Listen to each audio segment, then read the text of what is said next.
Okay. I'm going to talk about some history. We're going to watch some funny videos, because everyone loves funny videos, especially about charter cities. And then I'll talk about some of the learnings from my years investing with Pronomos. I'm Patri, and my North Star is creating physical territories with significant legal autonomy. So that's my thing. Slide. Oh, I click it. Fascinating.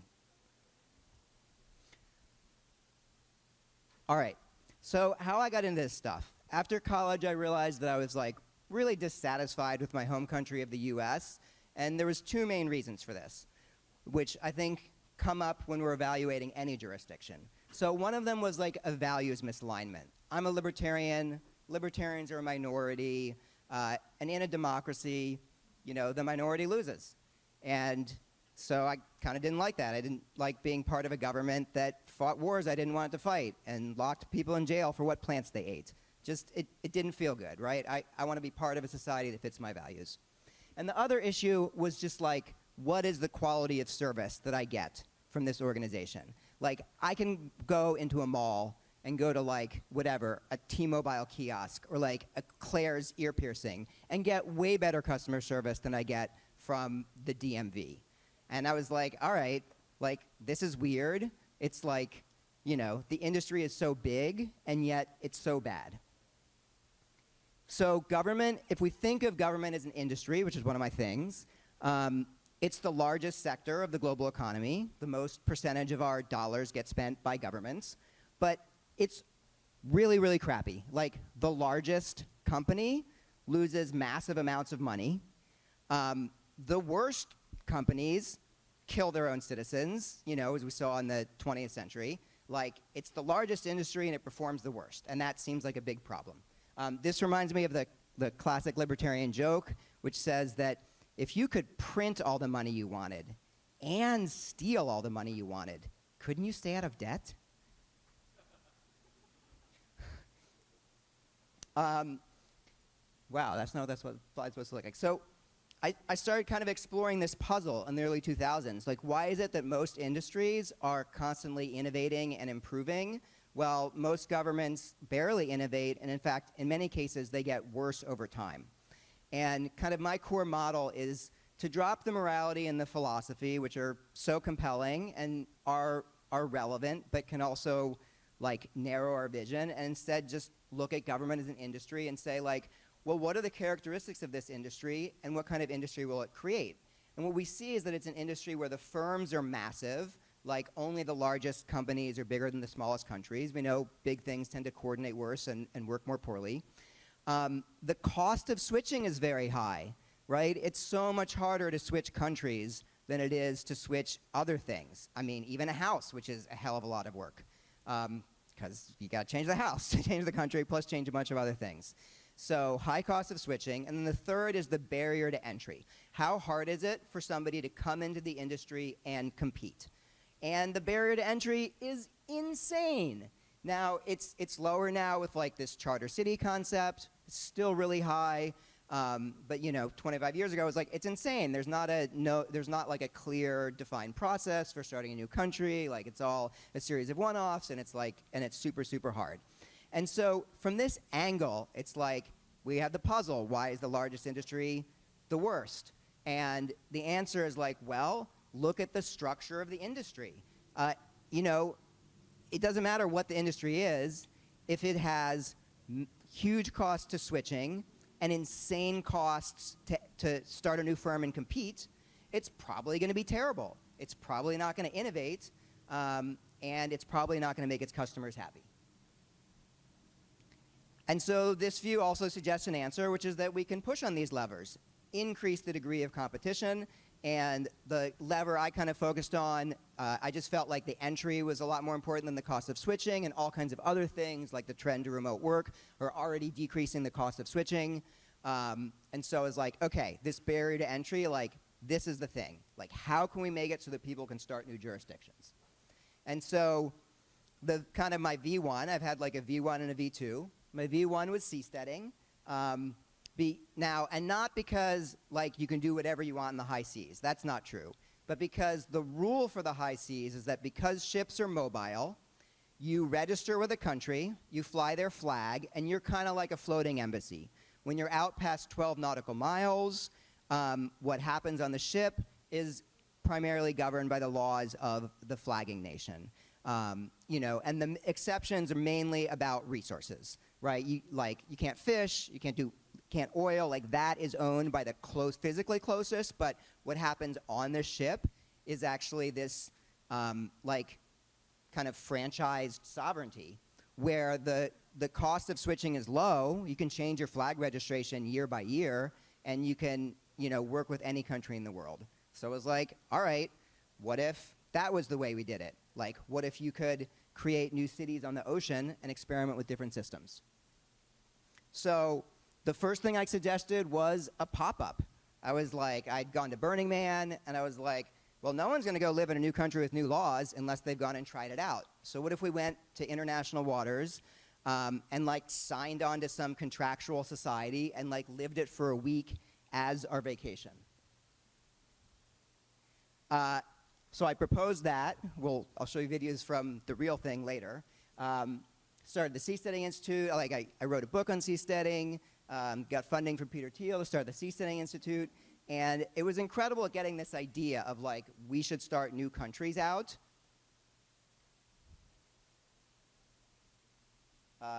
Okay, let's play this. Hopefully it's ephemeral. If we can. If not, I'll ad-lib the other videos, but I can't ad-lib this one.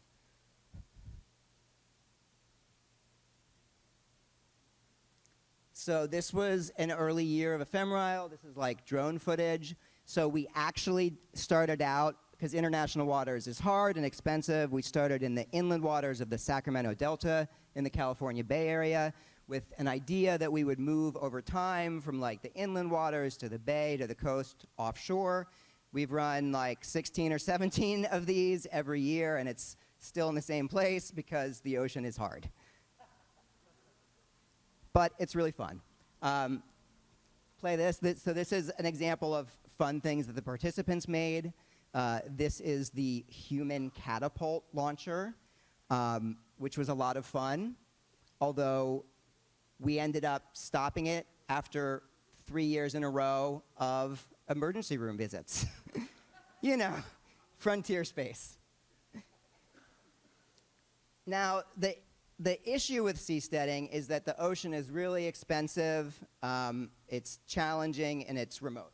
This is the world's first condo cruise ship. Its cheapest unit was $1.5 million and $250K a year. So that's like a 6-to-1 CapEx to OpEx ratio. Well, your house is typically like 2 or 3%, I think. And so, the kind of total cost of ownership when you have that kind of OpEx is like way, way higher. They couldn't sell all the units. The residents ended up buying it back from the investors who took a substantial loss.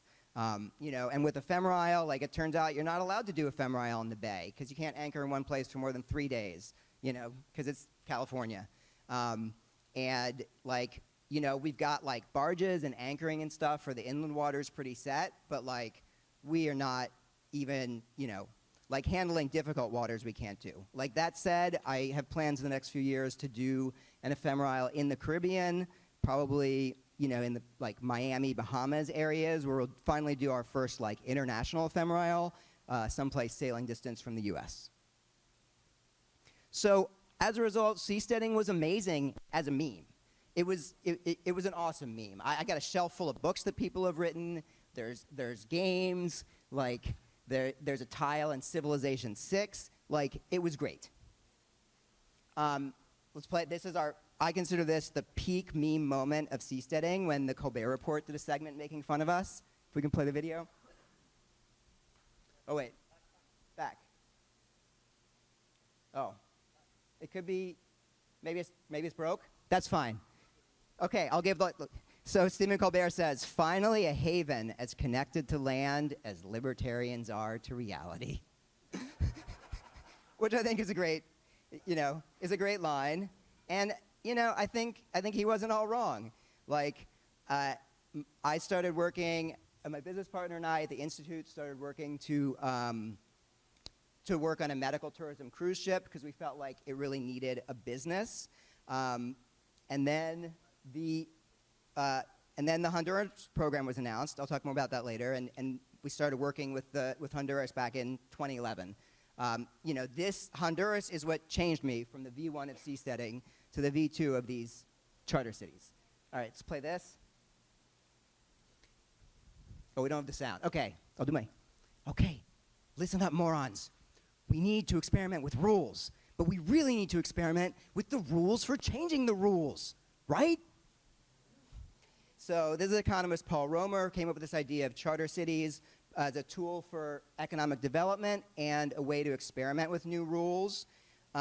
Now, his concept had a significant issue where in his model, the charter cities were operated by some developed country, like Canada would run something in Honduras. And the problem is that neither side wants this. Like, most developed countries do not want to be running cities in the global south, and the few that do, you probably wouldn't want. And most countries don't want another sovereign having jurisdiction within their territory. And so a critical difference that Honduras made, and which is now the standard that everyone's going for, is that these zones are run by private companies who form a public-private partnership with the country and not by other governments. Romer also turned out to be pretty bad operationally. The biggest things he worked on were Madagascar and Honduras. In Madagascar, there was this really crappy land deal where Daewoo was going to buy like was going to get half the agricultural land of the country and like not pay anything for it and like supposedly give jobs. And this, along with a few other issues, were kind of like very unpopular, and people had riots. The government fired on the rioters, and then that made more riots, and military changed sides, decided to oust the president, and the new administration immediately like nixed the program. And then Romer worked with Honduras, but they ultimately just proved like unable to work together, unable to collaborate for reasons which is, as far as I can tell, are kind of mainly on Romer's side. So not so great in practice, but the core concept was awesome. Dubai is also very relevant. They pioneered the modern zone in 2004 by creating their DIFC, which is like a corporate jurisdiction that has different laws and different courts than the rest of the UAE in a different language, in English, right? Because law is open source, meaning that it's freely published, right? And freely copyable. I remember like an attorney for Palau like asking me, we had this project to try to do a corporate registry where you could incorporate using the laws of other countries, like incorporate a Delaware corporation or Singapore or Caymans, because there's no reason you can't. Like why are we rewriting the laws for each jurisdiction? Like if there's a best practice, like sure, if you're the best, rewrite it. But if there's a best practice, why not use it? And this government attorney was like, are you allowed to do that? It's like, it's open source, right? It's all just published. Like they don't have like copyright on those laws. And so now Dubai wanted to customize, so they picked a legal code base, which was London. They copied it and they forked it. They copied it and then they modified it. And by the way, this is like my second, like my first kind of like primary model in how I think of things is this government as a business. And the second is law as source code. This was my kind of like 1 year project to try to do a zone in Honduras.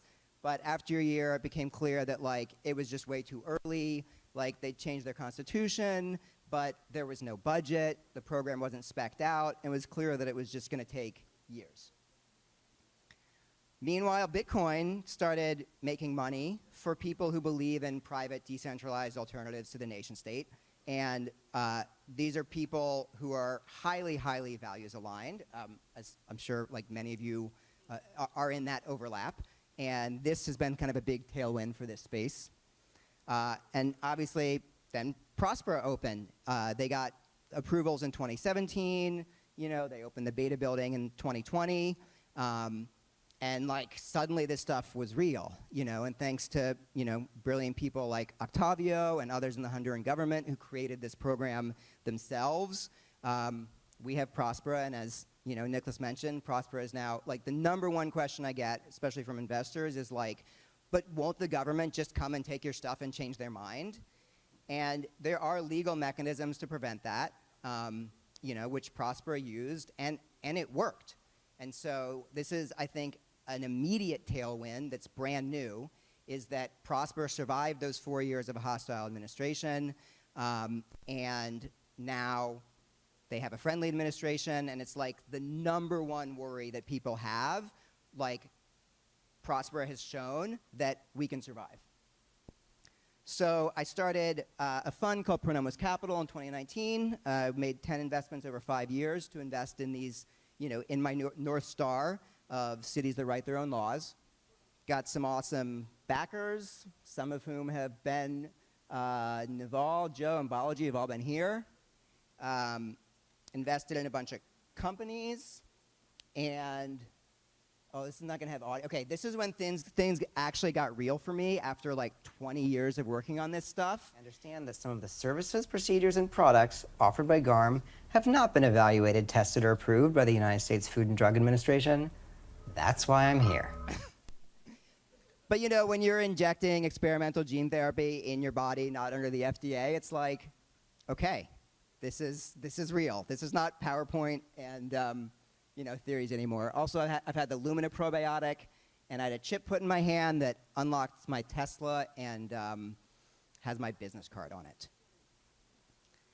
All right, this is what I'm like most excited to talk for a bit about. Is kind of my focus now is on like writing up and then digesting what we've learned from Fund 1's 5 years, and like thinking about how to advise people in the space and what to do differently in Fund 2. I assumed at the beginning like these are startups, so probably it'll be people in their 20s, and you can never count out like young people at startups. But when you're working with, like, you're sitting down with heads of state and ministers or working with governments, this is like, even a charter city is like, it's a startup on like hell mode, right? It's like so much harder with so much more moving pieces, and like having a lot of experience, I think, is incredibly beneficial. Building for locals, not for nomads. It's hard to get people to move to Roatan. I mean, it was hard to get people to move to New Hampshire. I mean, they've had some impact, but even just a move within the U.S. was hard. There's this idea that like nomads are a great market because for a new city, because they're the people who can live anywhere, so they'll live in our new place. But the people who can live anywhere can live anywhere. You have to beat out Lisbon and Austin and New York and Bali and Singapore for those people, and that's hard. And so most of my focus right now is in Africa, and it's primarily like building for the locals first. Second, for the region, like suppose you have a small country near Nigeria, which has crappy infrastructure and crappy government and a huge population with tons of talent and hustle. You steal the best people nearby who can still fly home to see their family. And then third, the reverse diaspora. We've seen this in El Salvador. You got, people living in New York who move back to open a restaurant now that there's not, their home country is not Murderville. You have like the Indian reverse diaspora, which brought all kinds of like business talent to India. So, and of course, we'd love to have nomads come. And we're going, in our company Alpha City, we're working with like crypto companies because we're building a financial center, and we're going to try to get some of those people there. But I just think that's like a much harder sell, and you can get more economies of scale by really focusing on the locals first. Don't work with one country. I mean, Honduras was an exception because they'd already created their program, right? But my average project has had like multi-year delays in the portfolio because of waiting on governments. And so you really want to have a bunch of irons in the fire. You don't want to get one-itis about what country you work with. You want them competing with each other. When one goes slow, you want to get to like work on another one. There's a great saying that says that birds fly, fish swim, and deals fall through. It's the nature of the beast. And so you really want to have multiple ones going on. Okay, near enemies. This can sometimes be sensitive because there's a lot of people do those things, but I think, for me, my North Star is physical territory with legal autonomy. And so one of the things about starting a new country is that it's really, really fun and romantic and exciting and really, really, really hard. And it's in the nature of things that when something is super exciting and super hard, it's much, much easier to play at it than to do it. It's much easier to make a flag and a national anthem than to sign a deal with a government. And so, in myself and people around me, I just constantly see people kind of getting sucked towards the cargo culting of it just because, the real thing is so hard. And the cloud, barrier to entry online, super low. Cost of switching online, super low. It's super competitive and super innovative. And that's great, and we should do lots of things there, but that's why it's not what I want to fix. It's not what I think will, unlock massive things in the world to fix. And, we have companies that, Atana, is intending to build, a tech campus in Nigeria. And, they are close to actually starting to build that, but, a couple years earlier, they launched a digital special economic zone, which is basically like a corporate jurisdiction in Africa where you can incorporate and have, lower taxes, easier access to visas, and all kinds of things like that if you're doing business in Nigeria. And it's just because it's so much easier to launch digitally that even our companies that, intend to focus on, physical territory with significant autonomy often kind of find their virtual projects working faster. Okay, I think that's enough of the learnings for now, and maybe we have time for a few questions, and those are some links. Awesome. So we have time for maybe one, maybe two questions.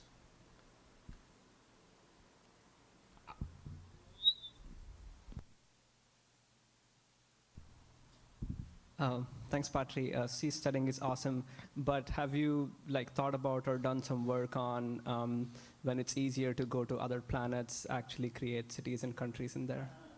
Well, it's not easier. It's much, much, much harder. But there is a theoretical overlap, which is that, one thing why it would be good to build on the ocean is that cruise ships are as large as skyscrapers, and we move them around all the time. So ocean cities could be rearrangeable, which means that if you don't like the government, instead of just having to leave with your stuff, you can leave with your house or your office building. And I think this would lead to much more competition when the physical territory can leave. Unfortunately, I think the ocean's probably too expensive for that to be very viable, but it is a huge benefit.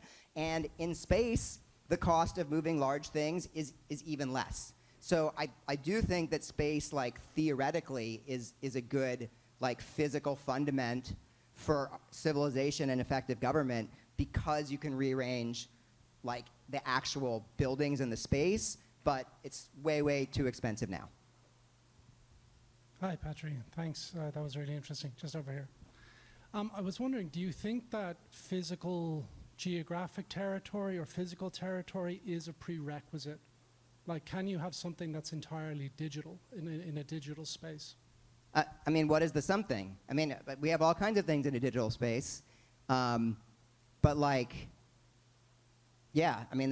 sure, we have all kinds of things there. We'll have all kinds of things there, and all kinds of people are working on it. But to me, the bottleneck, the problem, where things are most fucked, is with, legal autonomy over physical territory.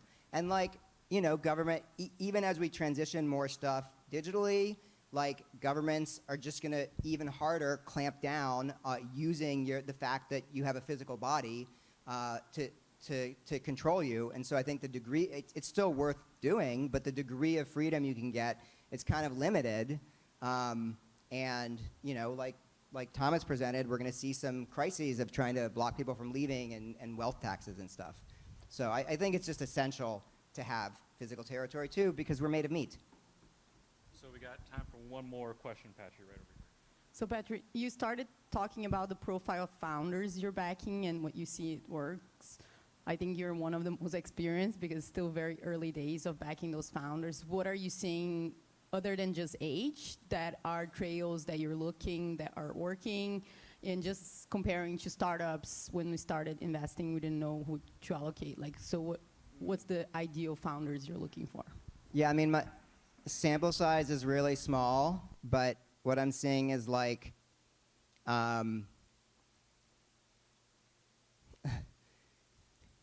like the most entrepreneurial experience, like the most companies founded and exited, and experience working with regulators. But yeah, really small sample size. I mean, I really think that it's mainly that you have to be exceptional as a founder, but mostly in ways that are the same as other founders. But it's harder, and so the bar is even higher. All right. Great. Thanks, everyone.